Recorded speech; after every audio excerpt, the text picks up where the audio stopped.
हरे कृष्णा राधे राधे। श्री ओम नमो भगवते वासुदेवाय नमः। श्री कार्तिक मास महात्म तीसरा अध्याय। रानी सत्यभामा बोली, हे भगवान, आप काल स्वरूप हैं और काल के संपूर्ण भाग समान हैं, फिर भी कार्तिक मास ही श्रेष्ठ क्यों है? हे देव, सब तिथियों में एकादशी और सब महीने में कार्तिक का महीना ही आपको क्यों प्रिय है? श्री कृष्ण भगवान बोले, हे कांते, तुमने अच्छा प्रश्न किया है। अब एकाग्रचित होकर बेन के पुत्र पृथु और महर्षि नारद का संवाद सुनो। जिसे पहले पृथु ने नारद से पूछा, तब नारद जी ने कार्तिक मास की श्रेष्ठता कही। नारद जी ने कहा, पहले सागर का पुत्र शंख नाम का राक्षस त्रिलोकी के मथने में समर्थ हुआ। उसने संपूर्ण देवताओं को जीत स्वर्ग से निकाल इंद्र आदि संपूर्ण लोकपालों के अधिकार अपने हाथ में कर लिए। सब देवता उसके भय के मारे अपने अपने स्त्री पुत्र आदि लेकर बहुत वर्ष पर्यंत सुमेरु पर्वत की गुफाओं में वास करते रहे। जब देवता गुफाओं में रह रहे थे, तब शंखासुर ने विचार किया, मैंने देवताओं को जीत तो लिया है, लेकिन वे अभी भी बलवान मालूम होते हैं। हाँ, अब जान पड़ा कि वे सब वेद मंत्रों से युक्त हैं। इससे उनके वेद मंत्रों का हरण करने से वे सब बलहीन हो जाएंगे। ऐसा विचार कर वह असुर विष्णु भगवान को नींद से ग्रस्त देखकर स्वयंभू ब्रह्मा जी के लोक में जाकर वहां से वेदों को निकालकर चलने को तत्पर हो गया।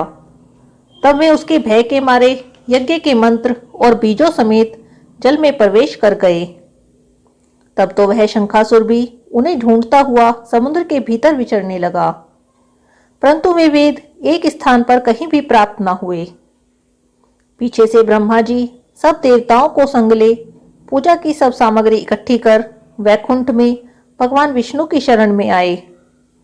वहां उन्हें जगाने के निमित्त सब देवता गाने बजाने लगे, गंध धूप देने लगे। उनकी भक्ति से संतुष्ट होकर भगवान ने नेत्र खोले। तब सभी देवताओं ने भगवान विष्णु के दर्शन किए और षोडशोपचार से उनका पूजन करके दंडवत पृथ्वी पर गिर पड़े। तब तो माधव भगवान उनसे कहने लगे, हे देवगणों, मैं तुम्हारे भजन कीर्तन आदि कार्यों से बहुत प्रसन्न हूँ। मैं आप लोगों की मनोकामना पूर्ण करूँगा। आशीवन शुक्ल पक्ष की एकादशी से देवउठनी एकादशी तक पहर भर रात्रि रहे, तब से जो मनुष्य तुम्हारी तरह भजन कीर्तन करेंगे, वे मुझे प्रसन्न कर मुझे प्राप्त करेंगे। शंखासुर जिन वेदों को हर लाया है, वे सब जल में स्थित हैं। उन्हें मैं शंखासुर को मारकर ले आऊंगा।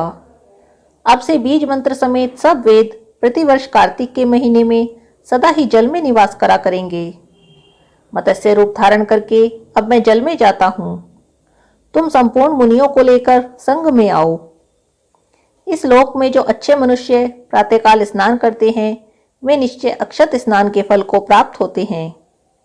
जो कार्तिक में सदा व्रत करते हैं, उनको हे इंद्र, तुम मेरे लोक में पहुंचा दिया करो।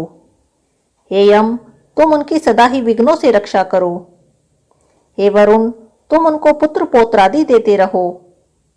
हे कुबेर, तुम उनकी धन वृद्धि करो, जिससे यह मेरा रूप धारण कर साक्षात जीवन मुक्त हो जाएं।